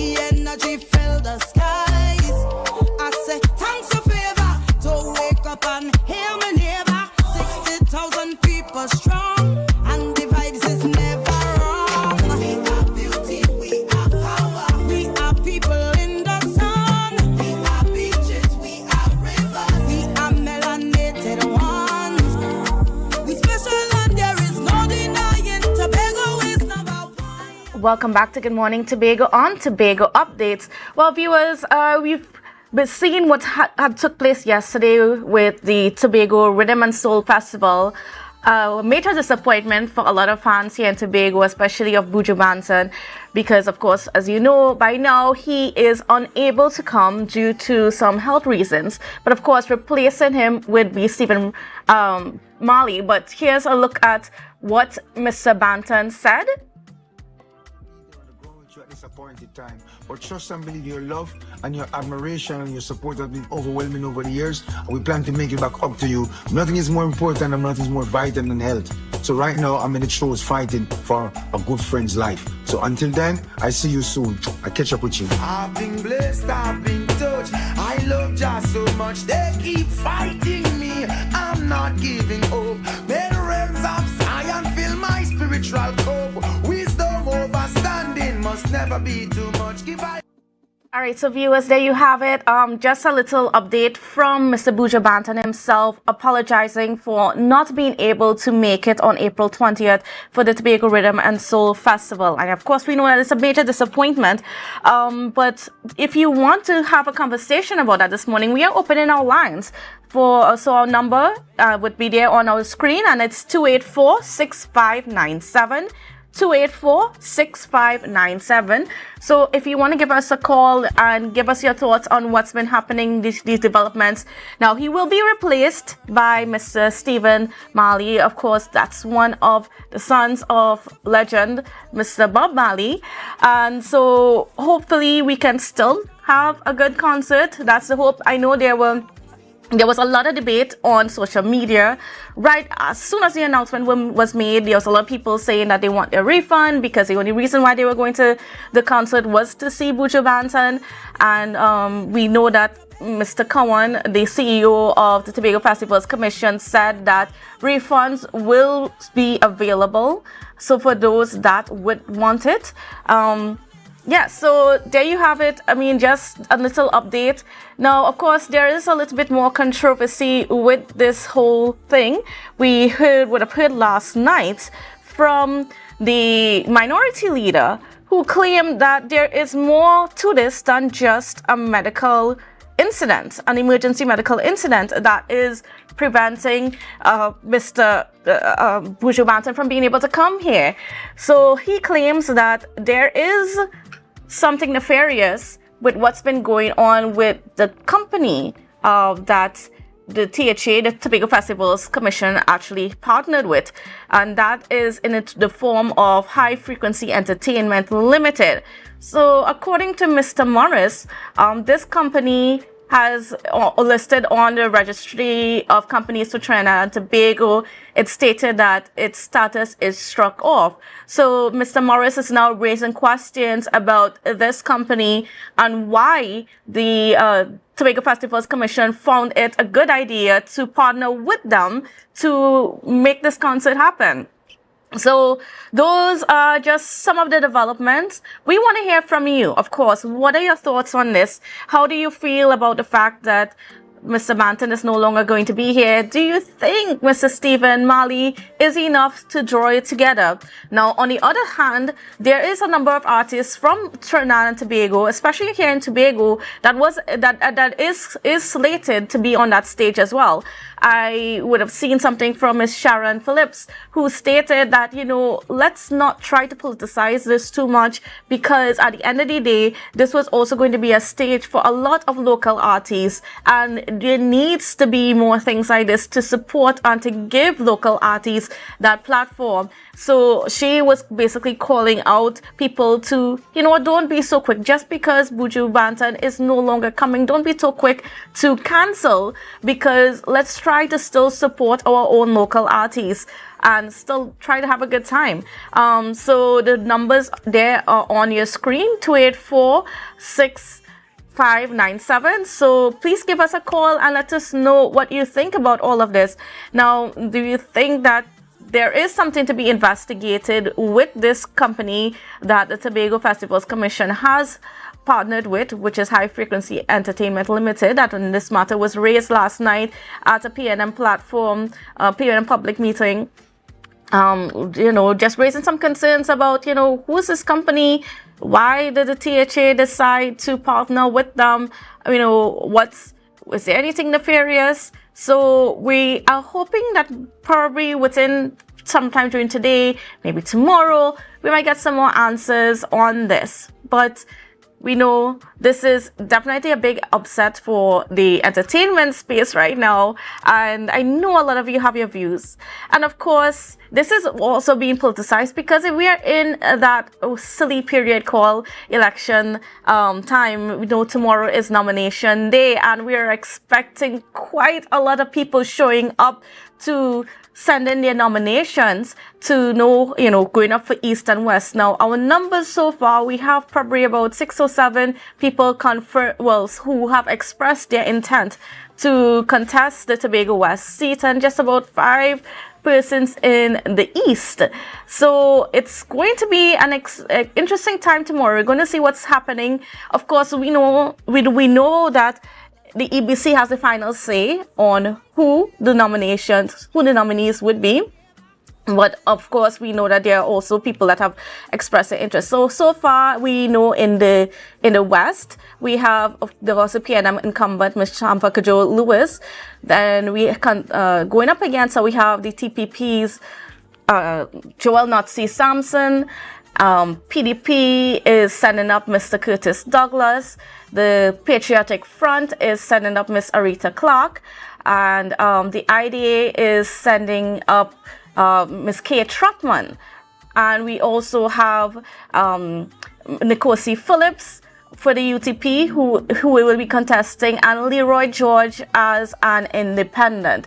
And I think, if I'm not mistaken, the APP, which is the party led by Kiesel Jackson, she is also sending up a candidate, and that name is slipping me. The name of the candidate is slipping me right now.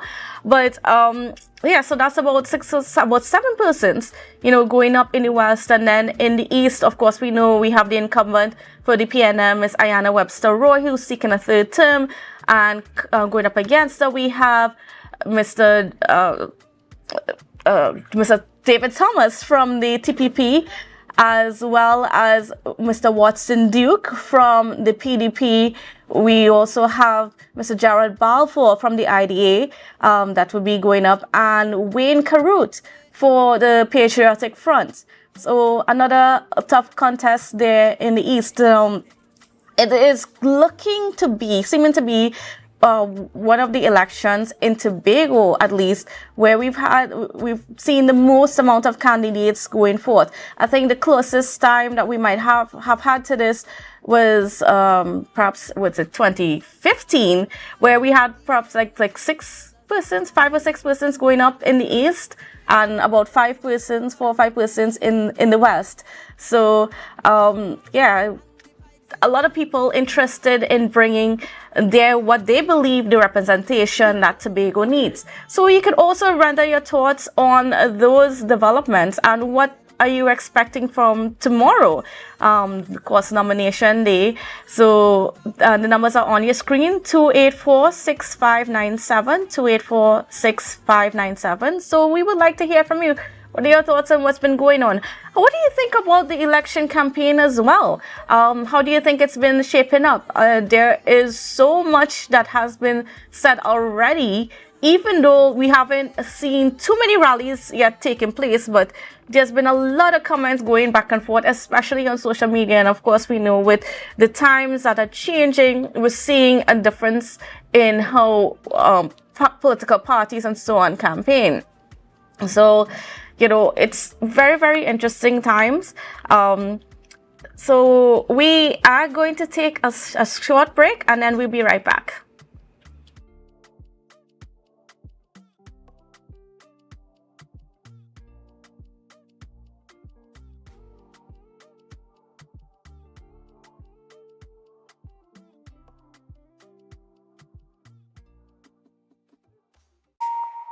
Want to get better? Where to start? What kind of exercise to do? What to eat? How to get restful sleep?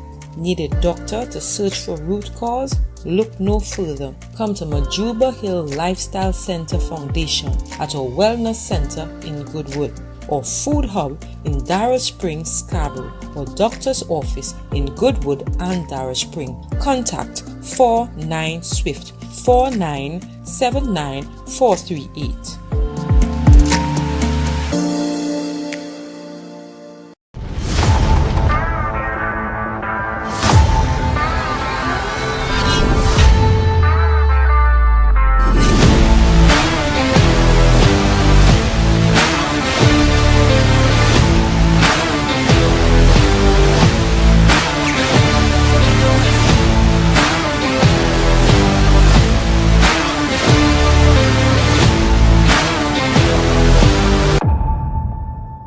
Tobago Glass Supplies has been a leading name for over 37 years in the glass and aluminum market in Tobago. We provide an extensive range of high-quality, innovative aluminum and glass products for commercial and residential use. Competitive prices with superior and professional services by committed employees who are guided by rigid quality standards. Tobago Glass Supplies specializes in the manufacture and installation of glass and aluminum products that are essential to today's homeowners and the business environment. We are engaged in marketing, sales, and installation of a variety of products. These ranges from windows and doors to necessities such as mirrors for homes and vehicles, designed and manufactured in-house or imported.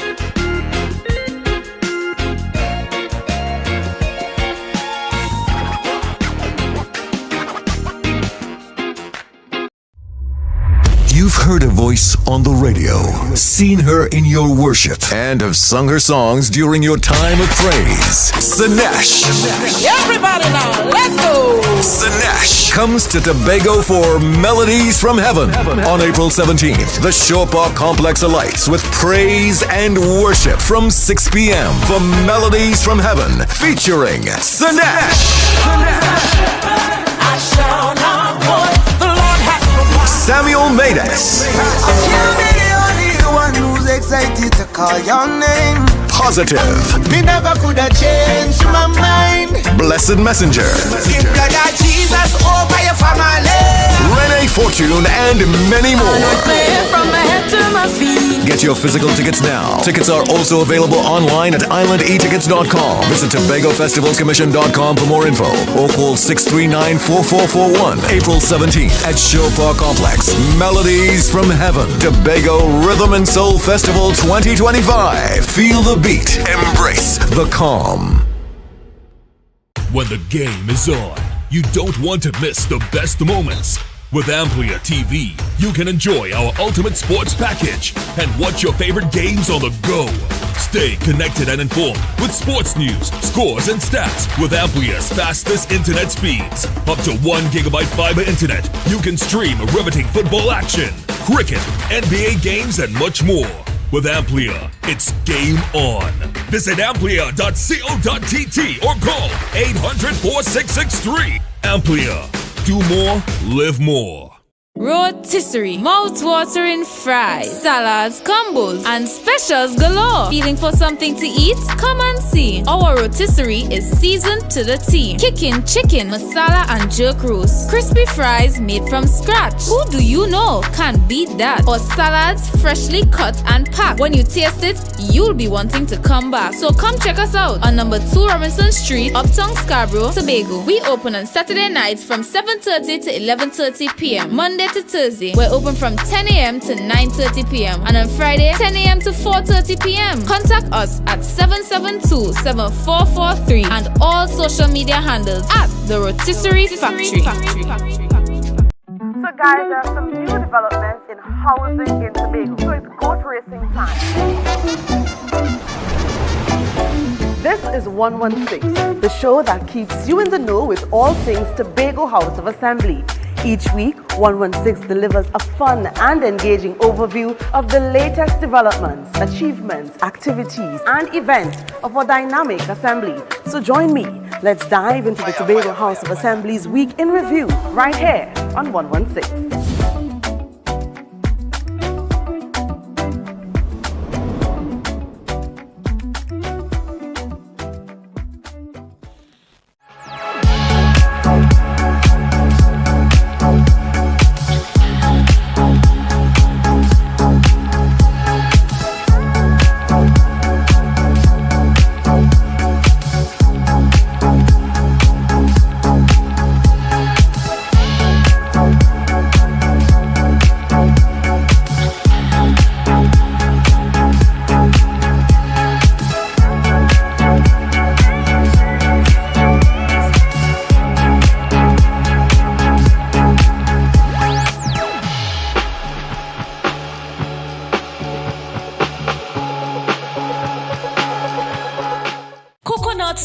Buffet, the buffet restaurant that specializes in all your tasty local dishes. For breakfast and for lunch. Breakfast includes coconut bake and sada roti, served with chokers, buljoil, and sausages in tomato sauce. Not forgetting beef and cheese pies, shepherd's pie, macaroni pie, and rice in various styles. Meats served in a variety of flavors, garden salads and pasta salads. All this accompanied by fruit juices, coconut water, your choice of a great combination to appease your taste buds. So call us today to order, as we are here to accommodate your busy schedules or if you are having a cooking day off.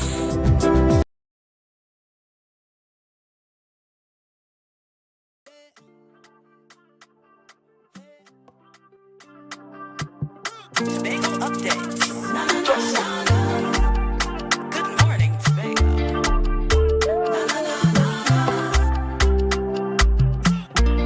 Let's go. It's a brand new morning. Rise up to a brand new dawning. As the passion start to rise, the energy fill the skies. I say thanks for favor to wake up and hear me neighbor. 60,000 people strong. And welcome back to Good Morning Tobago on Tobago Updates, viewers. So of course, our lines continue to be open for you to just call in and give your comments on what's been happening within our space, whether it be with elections coming up, and whether it be with what's going on with the Tobago Rhythm and Soul Festival. And of course, we know these recent developments with what's happening with the US imposing tariffs basically worldwide. So the number on your screen is 284-6597. We want to hear from you, just some of your thoughts. Now, just some updates on what's been going on. Of course, we know that announcement yesterday from US President Donald Trump levied 10% tariffs on basically countries around the world, which includes Trinidad and Tobago, and that's going to have an effect on just the price of consumables and so on. We are hearing there's some newspaper reports this morning, particularly from The Guardian, that stating that the Trade and Industry, the Minister of Trade and Industry, Ms. Paula Gopi-Schoon, she is monitoring this issue to see how this might affect us, because we know we trade a lot of goods with the US as well, and of course this is something that would also affect like the small businesses. I mean, recently we've had a huge push within our space, at the government level, at the central, at the THA level, as to get local entrepreneurs to, produce things that we could send to places like America, of course, also to England and Europe and so on. But for those of us, that are involved in manufacturing and are wishing to export to the US, now they would be subjected to a 10% tariff. And yes, that would affect a lot of businesses, and there has been a lot of conversation on the international stage. We had the European Union come out basically this morning, in the early hours of this morning, speaking very firmly against this and stating that the European Union is not going to take this lightly. And you have other countries like China and so on, even Canada, giving their comments on this. Now, what is interesting is that as this conversation is happening, as the US has been moving in this direction, there is happening within the space attempts that maybe this might change the way how we do trade around the world. And instead of, going towards America, there might be more trade happening with Europe. There might be more trade happening with Africa and other places, other parts of the world. So it's going to be interesting to see what happens, especially as these tariffs roll out and set in around the world. It's also going to be interesting to see what entities such as the European Union says coming up. Now, I know even recently when there was the meeting of the blue flags the countries with blue flags back in November or thereabouts, October, November, thereabouts, we had representatives from the European Union stating to Tobago, to Trinidad and Tobago as well, that they are encouraging businesses to consider going to Europe because there's a lot of buyer potential. The market space in Europe is huge. So perhaps this might be a way for us to sort of shift the way we do business on an international scale. Now, it's of course unfortunate that this might have to happen, but you know, it is just one of the things that we have to consider. And then as we go into these elections now, it's also important for the voters to pay attention to what's being said by the various people that are hoping to be representatives, because we need to know as citizens who is going to be able to give us the best leadership through these troubling times. Now, of course, we know our government continues to push that dragon gas deal with Venezuela. There are some people for it, there are some people against it, there are pros and cons, and it is up to you, the public, now to decide for yourselves whether, you know, going down this line is the best for our country, whether we need to change the people at the helm to perhaps, you know, change the course of deals like that which will, of course, have further repercussions with the US, because as we see, the US is getting stronger and stronger in terms of their stance against countries like Venezuela and so on. So it is up to you now to just read, look at the news, figure out what is the best option for you.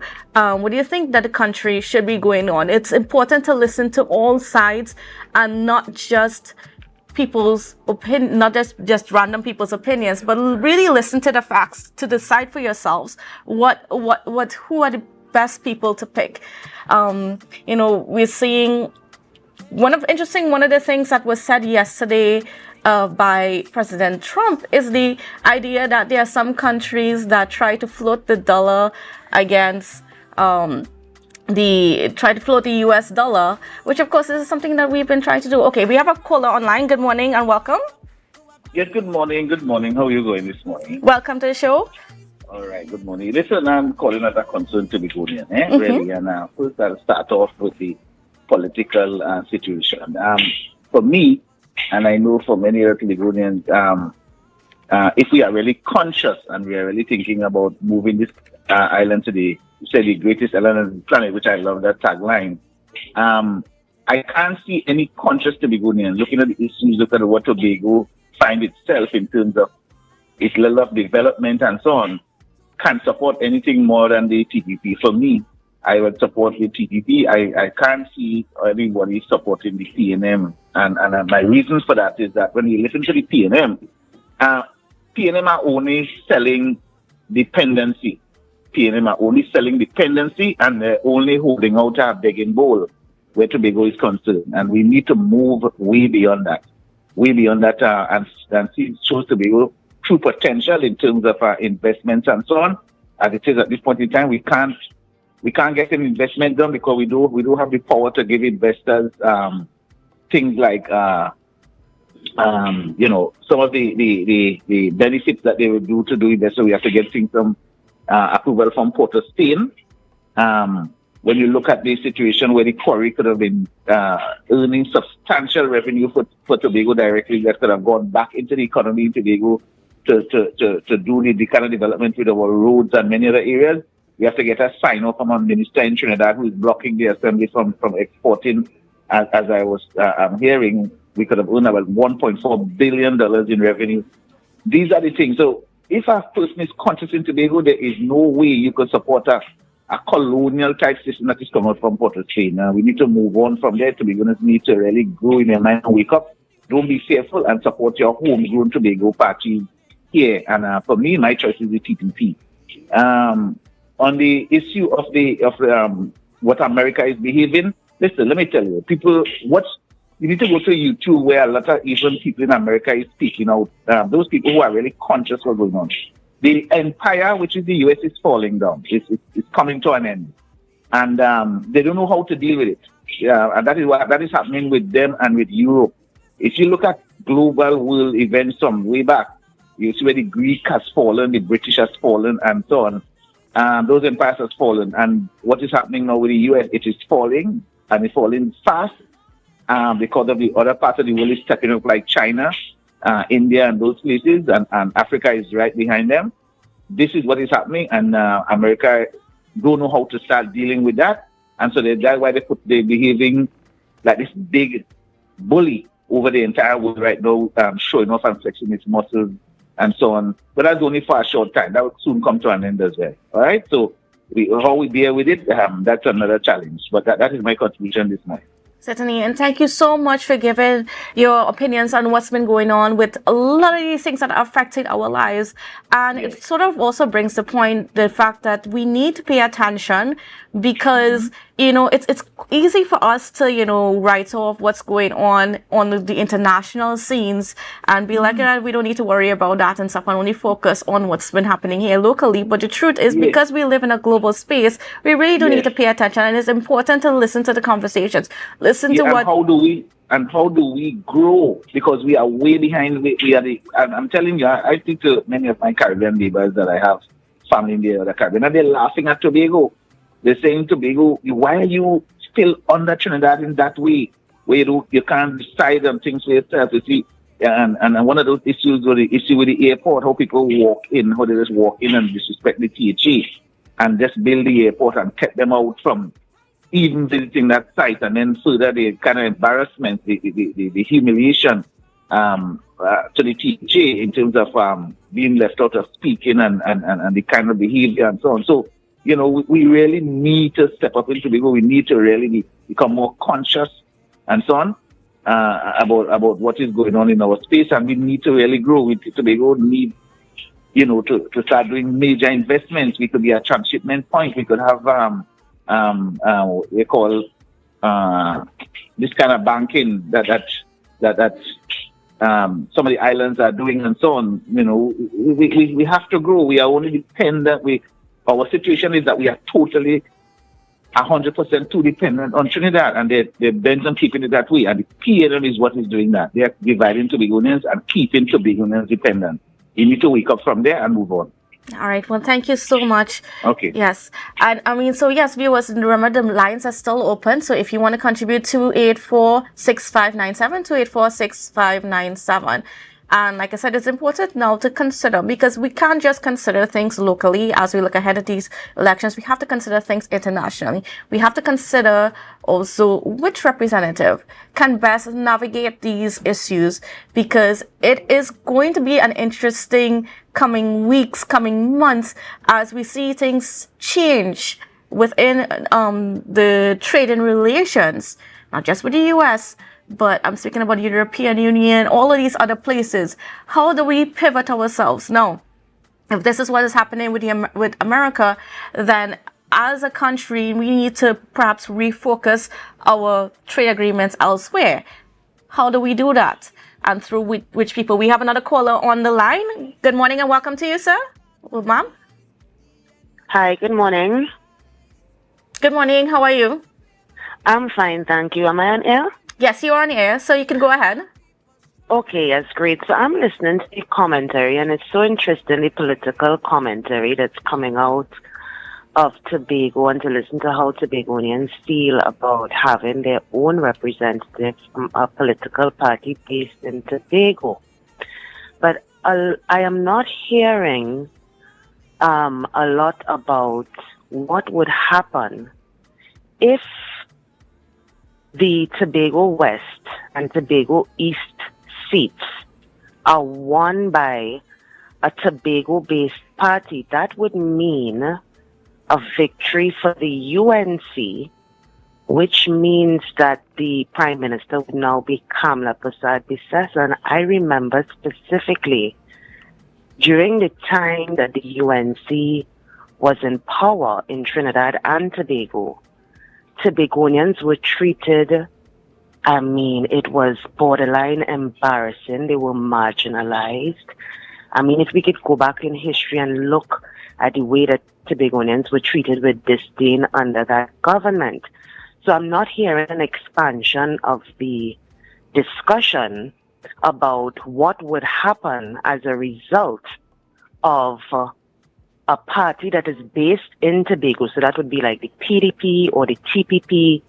If they win the election, what that necessarily means is that the Prime Minister is now going to be Kamala Persad-Bissessar, and both islands will be under the UNC. So it's not as simple as just voting in a Tobago-based party. Like, we really, really have to think about the decisions we're making and the broader impact of a central government election, and if that is the route that we want to go. And that's certainly all of the factors that we need to think about when we are selecting our candidates, because, of course, as you rightfully mentioned, this election is also about voting in Prime Minister, the people that will lead the nation, will lead the central government. Now, how does your vote line up with that person that will be heading the country?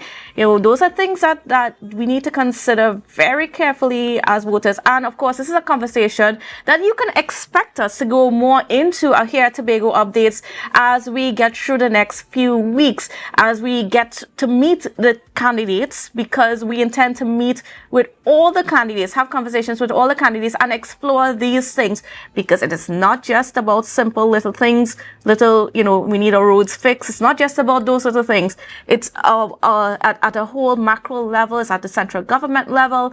How do these candidates fit in? What is their vision? What does it mean? Do they plan to work with other people? Like we're going to get into all of these discussions when that time comes. So it's something to look forward to. And as we're getting ready to wrap the show this morning, of course, I want to thank our callers for calling in. And thank you, viewers, for being here with us. Now, of course, we know tomorrow is nomination day. Tomorrow we will have confirmation on exactly who our candidates will be for the Tobago East and West seats. Of course, also nomination day would be going on in Trinidad as well simultaneously. But of course, Tobago is what matters to us. And then we get into the conversations with those people. One by one, we'll be tackling them, and we will bring to you all the information so that you, the voters, can decide for yourselves which side you want to be on, which team you want to be on. So thank you again for joining us. I hope you have a safe and wonderful day, and we will see you again tomorrow. 60,000 people strong.